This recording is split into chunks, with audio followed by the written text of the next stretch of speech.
Buenos días a todos, bienvenidos una vez más a este estudio del Sri Ramacharita-Manas de Goswami Tulsidas, conocido como el Ramayana de Tulsidas, el néctar de la devoción.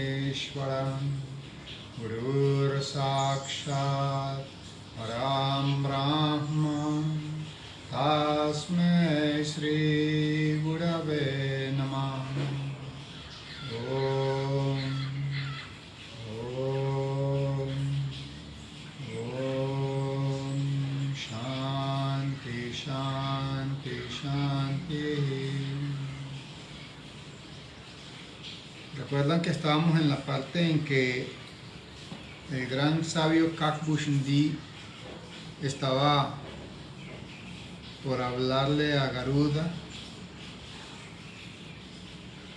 acerca de la parte buena que tiene Kali. Ya le describió todo lo pésimo que tiene y entonces le dijo: escucha, oh enemigo de las serpientes, la era de Kali es el depósito mismo de todas las impurezas y los vicios, pero también tiene sus cuantas virtudes. La emancipación final, es decir, moksha, la liberación, en esta era es sumamente fácil de adquirir. Lo que es más, aquella misma meta que se logra a través de la adoración de Dios, la realización de sacrificios, de innumerables sacrificios, o de práctica de yoga profunda y avanzada, tanto en Satyug, Treta Yuga como Dwapar, los individuos pueden obtenerla a través de la sola repetición del nombre de Sri Hari en esta era de Kali. O sea, no tienes que ponerte a hacer yagyas y sacrificios y penitencias y ayunos y yoga y más yoga y mantras y estudios profundos y avanzados. No, con la sola repetición del nombre del Señor Hari logras la misma meta que haciendo todos esos esfuerzos se alcanza en las otras eras. En la era de Satya Yuga, por ejemplo, todo el mundo posee poderes místicos y son sumamente sabios. De ahí que en esa era, para que los individuos puedan cruzar el océano de la existencia en este mundo, deban meditar profundamente y prolongadamente en el Señor Hari. En la era de Treta, los individuos realizan sacrificios de toda clase y cruzan de esa manera el océano de la metempsicosis, dedicando todos esos sacrificios y todas esas acciones a los pies del Señor. En la era de Dwapar, los individuos cruzan el océano de la existencia mundana adorando con gran devoción a los pies del loto del Señor Rama, el Señor de los Ragus. No hay otro medio para lograr aquello. Sin embargo, en esta era de Kali, los hombres llegan a la otra orilla del océano de la existencia mundana simplemente cantando las glorias y alabanzas al Señor Hari. Y no hay que hacer años y años y siglos de meditación para lograr moksha. Con el simple cántico de alabanzas a Dios se logra. En la era de Kali, ni el yoga, es decir, la concentración de la mente. El yoga como tal, aunque Maharishi Patanjali señaló 8 pasos, el yoga como tal no arranca sino a partir del 5.º paso, Dharana Yoga, la concentración. ¿Ok? Pratyahara, Dhyan Yoga y Samadhi. ¿Ok? Entonces, la práctica de los códigos éticos y morales, la práctica de las posturas o asanas de la Hatha Yoga, de la gimnasia yoga, la práctica del pranayama, en realidad no son el yoga como tal, aunque Maharishi Patanjali los incluyó en los 8 pasos, en el Ashtanga Yoga. No son el yoga como tal, porque son técnicas y métodos que se aplican es para el cuerpo físico, para fortalecer el cuerpo físico, cosa de que aguante toda la implicación psicoenergética que exige el yoga. A partir de que uno lleva el 5.º paso, que es el control de los sentidos, ahí ya tú empiezas el yoga, pratyahara. Luego entras en Dharana Yoga, la concentración de la mente. Luego entras en Dhyana Yoga, es el enfoque concentrado ya. Ya no solo sabes concentrar la mente, sino que la utilizas ya no en su dispersión en múltiples rayos de pensamiento, sino que como un rayo láser la condensas en un solo pensamiento y logras tus resultados. ¿Cuál es la práctica de Dhyan Yoga? Te va llevando a eso, a concentrar en un solo rayo. Y cuando tú logras ese enfoque concentrado de que tu mente lanza un solo haz de pensamiento, estás en Samadhi. Y de la práctica reiterada de Samadhi viene moksha. Entonces es lo que él está describiéndole acá. ¿Okay? Le dice, en esta era de Kali, ni el yoga, es decir, todas las técnicas y métodos de concentración de la mente, ni la realización de sacrificios, o sea, todo ese servicio impersonal, Havan, todas esas clases de sacrificios que se realizan, ni la sabiduría espiritual te sirven de nada. Miren eso. ¿Ok? ¿Por qué sucede eso? Porque en esta era de Kali, como todo está distorsionado, tú vas a encontrar muchas personas, como decía antes, que no son nada espirituales, pero te hablan con una elocuencia y una rimbombancia que tú dices, wow, este es un sabio. Pero aunque son sabios en palabras, en su proceder te muestran que no tienen ninguna sabiduría. Sabios que son sumamente apegados, sabios que andan detrás de la riqueza, sabios que tienen sueños y anhelos materiales. Entonces, ¿por qué? Porque la sabiduría en esta era de Kali no te sirve de nada. Lo único que te va a llevar a que tú logres la liberación es envolverte en el manto de la devoción al Señor Hari. Si tú te mantienes devoto, tú vas a cruzar el océano de la existencia en este mundo.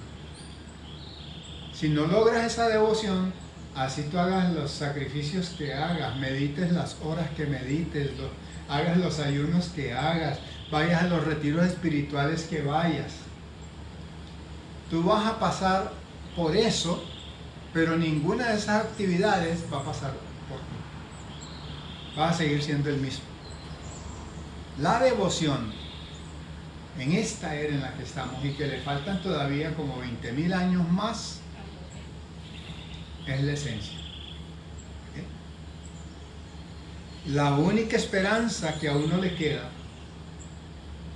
reposa en cantar las alabanzas del Señor. Por eso ustedes ven que en la puya siempre estamos Sri Ram, Jai Ram, Jai Jai Ram. O estamos Sri Krishna Govinda Hare Murari Henartan Narayan Vasudev. Y le recordamos a través del Tuameva. Y cuando estamos en alguna actividad especial a través del Prabhuji, le recordamos que yo no sé nada ni de tantra, ni de mantra, ni de yagya, ni de nada de esas cosas. Yo solo sé que usted es mi Señor. Esa es la clave. Lo dice el gran sabio Kak Bushundi, que no muere cuando el universo muere.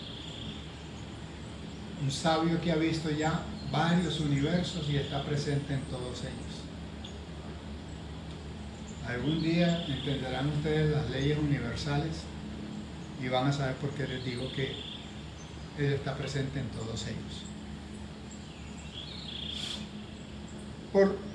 Por consiguiente, todo aquel que abandona cualquier otra esperanza y adora al Señor Ram y amorosa y fervorosamente canta sus alabanzas, indiscutiblemente cruza el océano de las reencarnaciones o de la transmigración.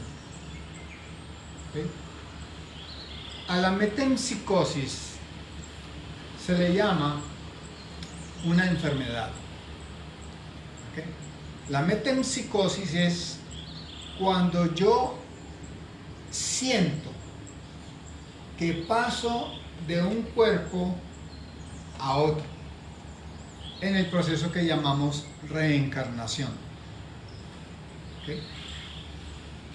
Quien transmigra es el individuo que se identifica con el cuerpo y piensa que él es el cuerpo. Como el cuerpo va a morir, si yo pienso que yo soy el cuerpo, entonces voy a morir. Cuando el individuo trasciende la identificación con el nombre y la forma, trasciende la identificación con el espíritu o fantasma, esa demencia se acaba. Ya yo dejo de estar reencarnando. Y entonces cruzo el océano de la transmigración. Cuando el individuo realmente a través de una práctica intensa de devoción en esta era de Kali, llega a establecer contacto con su propia naturaleza, con su propia esencia, automáticamente toda reencarnación desaparece. No porque él no vaya a reencarnar, sino porque ya se da cuenta que no reencarna. Y si el individuo hace el trabajo adecuado, él empieza automáticamente a percibir su presencia en todo y en todos. Porque cuando el individuo se identifica con su propia esencia, que es el Atman, lo que permea todo, él tiene acceso a todo. ¿Cómo se llama eso? Omnisciencia, omnipresencia, omnipotencia. Cuando ese individuo alcanza ese nivel, ¿cómo le dicen entonces los demás seres humanos? Dios. Dios. porque solo Dios es omnipresente, omnisciente, omnisapiente, omnipotente. Cuando tú logras, a través de la devoción a Dios, conectar con tu propia esencia, entonces, para aquellos que son cristianos que están más relacionados, es cuando Él dice frases como: mi Padre y yo, uno solo somos. Porque ese es el trabajo que hay que hacer. Y en esta maravillosa era de Cali, tú puedes lograr eso en 13 años, con solo devoción y cantar las alabanzas del Señor. No tienes que hacer estudios profundos de miles de años. En la era de Satyug la gente vive 10.000 años, pero esos 10.000 hay que dedicar por lo menos 5 o 6 o 7.000 para lograr lo que aquí se logra en 13. ¿Okay? El poder del nombre del Señor Hari es de esta manera sumamente manifiesto en la era de Kali. La era de Kali posee otra cualidad divina, maravillosa, y es que en esta era los actos de virtud o los actos virtuosos que tú ejecutes para el bienestar y beneficio de los demás son grandemente recompensados. O sea, tú haces una cosita mínima por y para los demás y tú recibes lluvias de bendiciones. Y los actos pecaminosos son obviados, son como ignorados. Es decir, alguien que, aquí por eso se dice que el que reza y peca empata, ¿sí? Porque alguien que haga un acto, por eso el señor Ram, ustedes ven, Bali, que ya pasamos por ahí, Bali le quitó la esposa a Sugriv y el señor Ram lo mató por eso. Pero después Sugriv se quedó con la esposa de Bali y el señor no hizo nada. Entonces cuando le preguntaron, pero ¿por qué a Bali sí lo castigaste fuertemente por haberle quitado la esposa al hermano y a Sugriv no lo castigaste porque cometió el mismo pecado, se quedó con la mujer del hermano, con Tara? Y entonces el señor Ram le dijo, lo que pasa es que Bali echó a su hermano por un malentendido y lo mandó al exilio amenazando de matarlo y le arrebató a su esposa, estando aquel vivo. Mientras que Sugriv, miren cómo él hace todo el manejo, ¿me entiendes? Para perdonarle el pecado al devoto, pero ahí lo que está haciendo es perdonarle el pecado, o sea, él pecó, pero pues como era un devoto, entonces yo lo protejo. Esa es la protección que da la divinidad en esta era. Mientras que cuando Sugriv toma a Tara, ella era una viuda, porque ya Bali había muerto. Entonces los demás, ok. Esos son los manejos, porque Dios sabe que encontrar devotos en esta era es más difícil que encontrar una aguja en un pajar. Entonces al que sea medio devotico hay que cuidarle y protegerlo como sea para que se sienta medio motivado a estar ahí, porque la gran mayoría de individuos están dedicados al pecado. Y en esta era cometer actos pecaminosos, tú puedes durar muchos años haciéndolo, porque el pecado no se castiga tan fuertemente como en las otras eras. Por eso es que vemos entonces individuos que hacen acciones indebidas, incorrectas, y siguen campantes y triunfantes y teniendo éxito, y uno dice, pero ¿por qué, Dios mío, permites que ese individuo haga? Porque en esta época el cometer actos indebidos no está tan mal visto como en otras eras. Esa es grandeza de la era de Cali.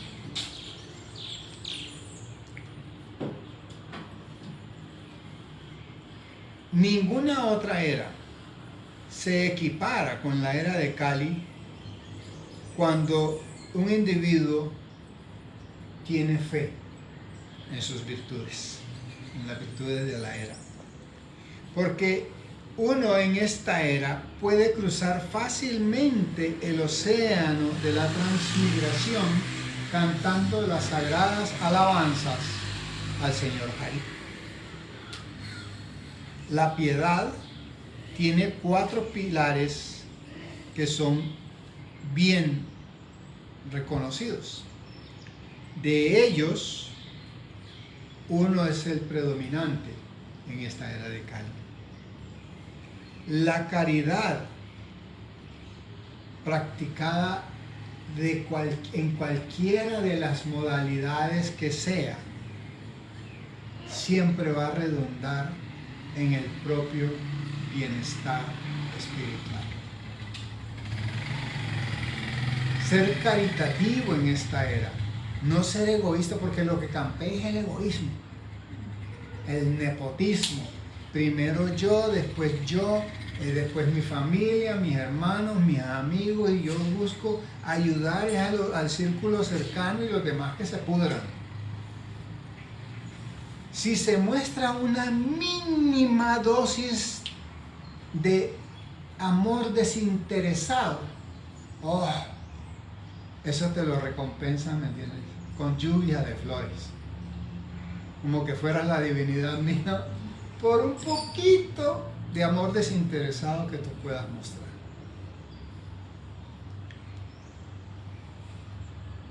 Impulsado o propulsado por la potencia ilusoria del señor Ram, las características de todas las 4 yugas se manifiestan en el corazón de ese individuo todos los días.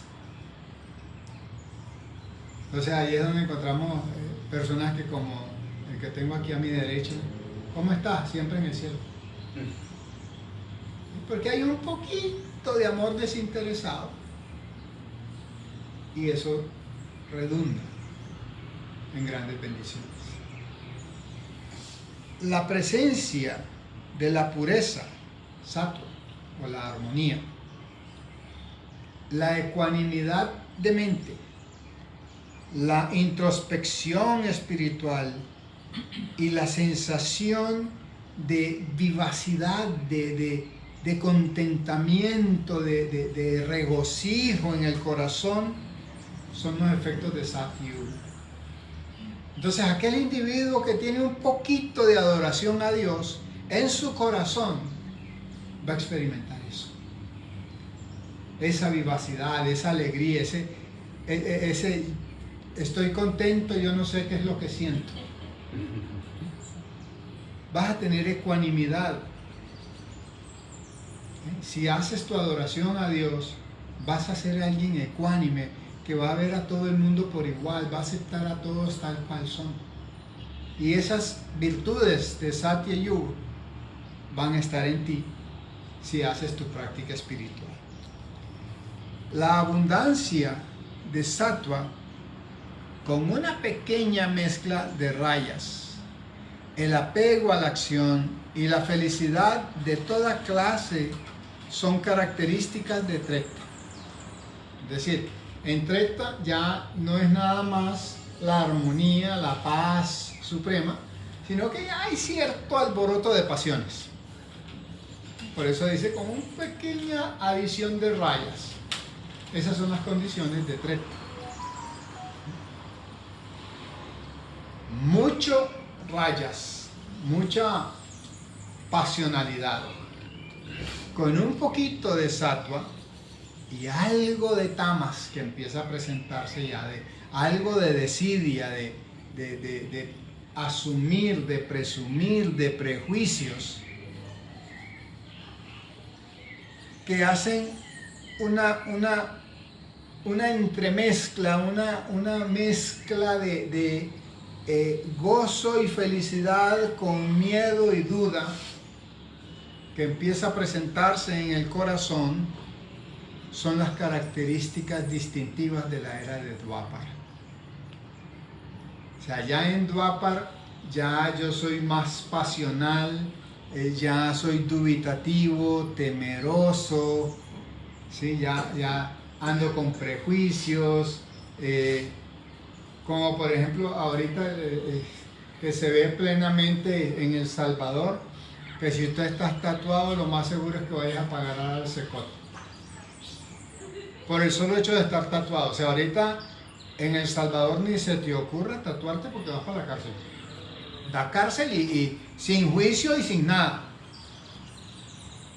Eso es puro característica de Kali Yuga. Que no se te permite la ley que imponga un gobierno, tú tienes que seguirla sí o sí o sí o sí o sí, sea justa, sea injusta, sea correcta, sea incorrecta. O sea, jefe, aunque mande mal, es el jefe. Y lo que diga es palabra de Dios, porque si no, voy para la cárcel. No hay derecho a la disensión, no hay derecho al pensamiento divergente. No, yo tengo que aceptar lo que dice el jefe del gobierno, porque si no, se me corta toda libertad.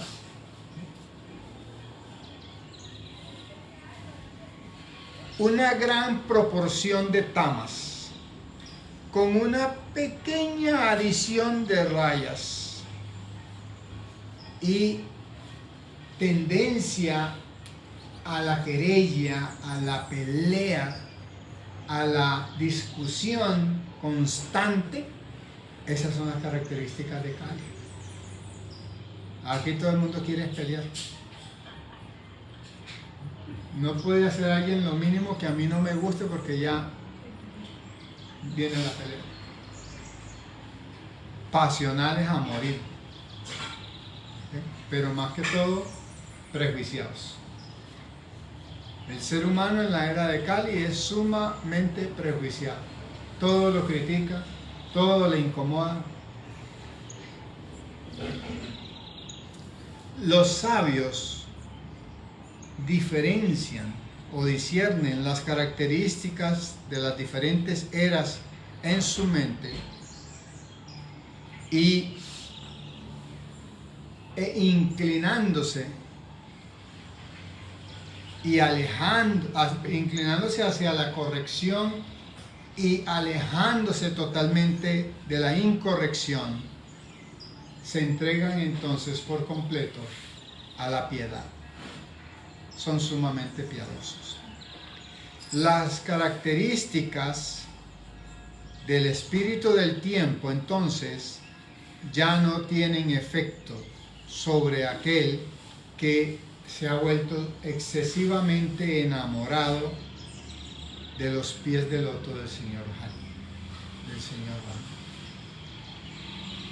El engaño practicado por un prestidigitador o rey de las aves realmente es maravilloso, pero los trucos de un prestidigitador jamás van a engañar a un sirviente de Dios. Por más que te quieran pintar la cosa de color rosa y que mira que si tú vienes y haces esto, vas a lograr aquello y tu institución va a lograr crecer y tal, a un verdadero devoto del Señor no lo compras con eso. Dicho en pocas palabras, como yo se los he repetido infinidad de veces, el devoto de Dios está libre de toda posibilidad de manipulación. Nadie puede venir a manipularlo con truquitos, con engaños. Y eso es lo que hay que hacer en esta era. ¿Cómo me entrego? Cantando las alabanzas. decía mi gurú, media hora en la mañana, media hora en la tarde, y te quedan 23 largas horas en el día para hacer lo que se te dé la gana. Esa es la maravilla de esta era de Kali. El bien y el mal, que son creación del poder ilusorio del señor Ram, no pueden ser eliminados sino a través de la adoración a Sri Hari. Recordando siempre esto en tu mente y abandonando toda búsqueda de satisfacción de deseos, uno debe dedicarse a adorar al señor Hari. En esa era de Kali en particular, oh Señor de las criaturas aladas, yo viví en Ayodhya por muchos años hasta que ocurrió una hambruna, cuando, golpeado por la adversidad, tuve que entonces trasladarme a otra ciudad. Escucha, oh enemigo de las serpientes, me fui entonces a vivir a Ujjain, miserable, sin dinero, afligido, sin mayor nobleza. Cuando pasó algún tiempo, allá adquirí cierta riqueza, y después de eso comencé entonces a adorar al señor Shambhu en cuanto lugar yo encontraba algo de él. Hubo un brahman ahí que constantemente adoraba al señor Shiva de acuerdo a los rituales y prescripciones védicas y no se dedicaba a ninguna otra cosa más que a esa adoración. Era excesivamente piadoso y conocedor de la más alta verdad, devoto de Shambhu, pero él no era vilipendiador del señor Hari. Él amaba a Shambhu, pero no hablaba nada malo del señor Hari. Yo me dediqué a servirle a ese brahman con un corazón lleno de gozo. El brahman era de un corazón sumamente gentil y era el depósito mismo de la piedad.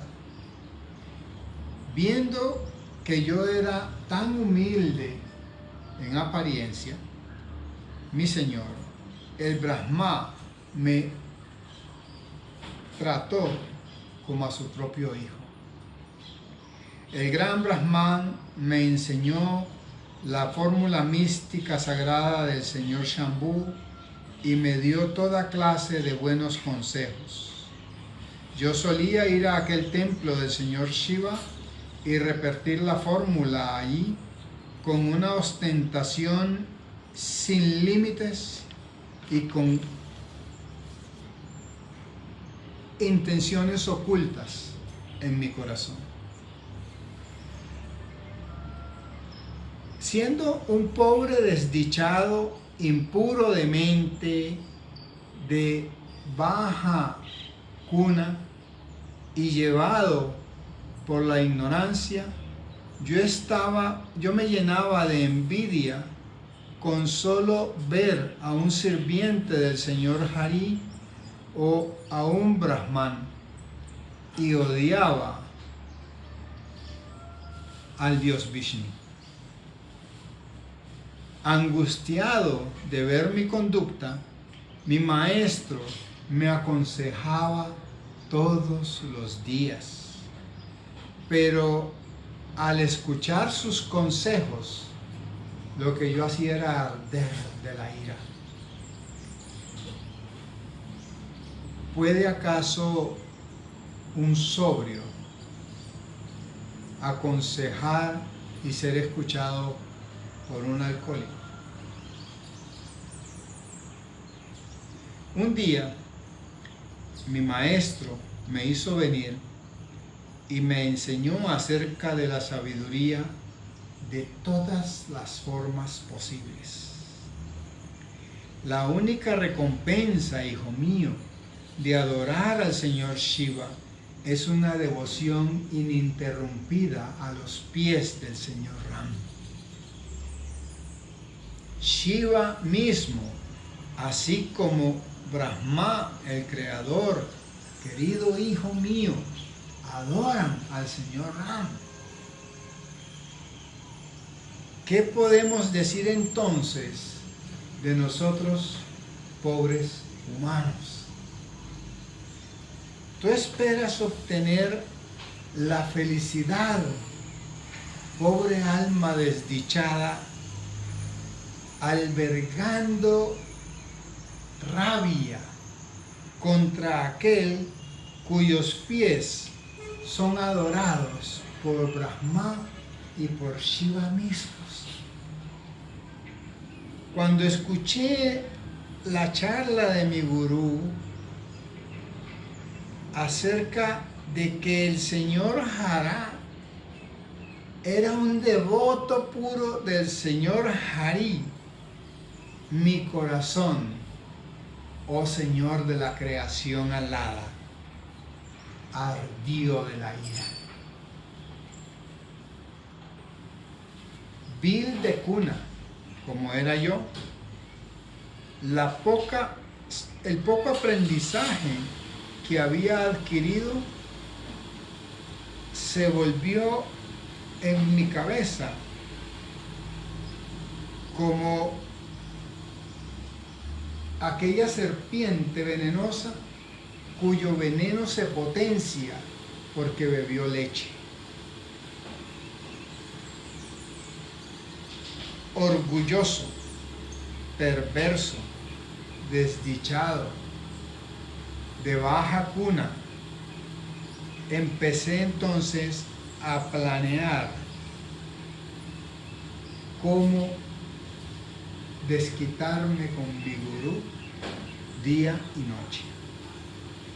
Sin embargo, mi gurú era demasiado tierno de corazón para llegar a sentir la más mínima rabia conmigo. Por otro lado, siempre que podía me daba buenos consejos.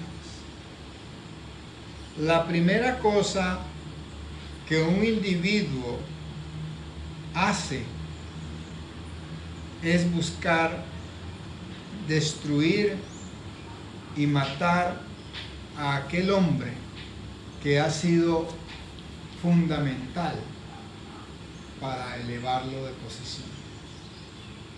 Es decir, la naturaleza de alguien que es malvado en su mente es la del perro que muerde la mano del que lo está alimentando. Escucha, mi querido hermano, el humo, producto del fuego, extingue a este último. El humo apaga el fuego.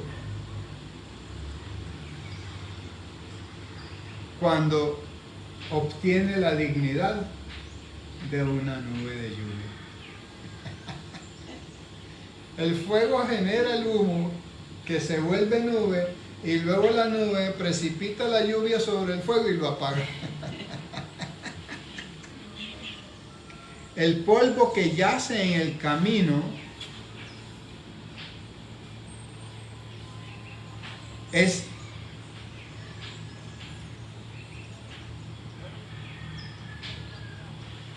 pisado por absolutamente todo el que pase por ese camino, es pisoteado.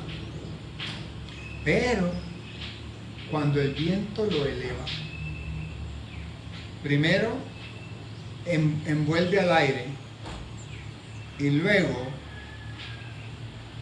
cae sobre los ojos y la corona de incluso reyes.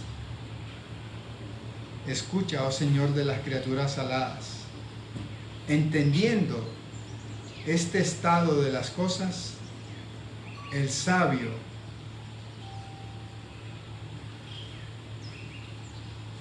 es precavido cuando está en compañía de hombres malvados. los videntes y los hombres de sabiduría han declarado esta máxima. No es bueno ni que entables enemistad con alguien de pensamiento torcido, ni que entables amistad tampoco. No es bueno que te hagas amigo y mucho menos enemigo de alguien cuyo pensamiento no es correcto. Uno siempre debe mantener una distancia prudente con ese tipo de personas. Maestro mío, un individuo malvado debe ser evadido como un perro rabioso.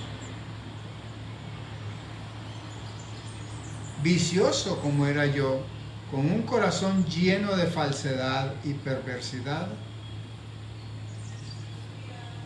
el consejo de mi gurú no tuvo cabida en mí, aun cuando era un consejo sumamente saludable.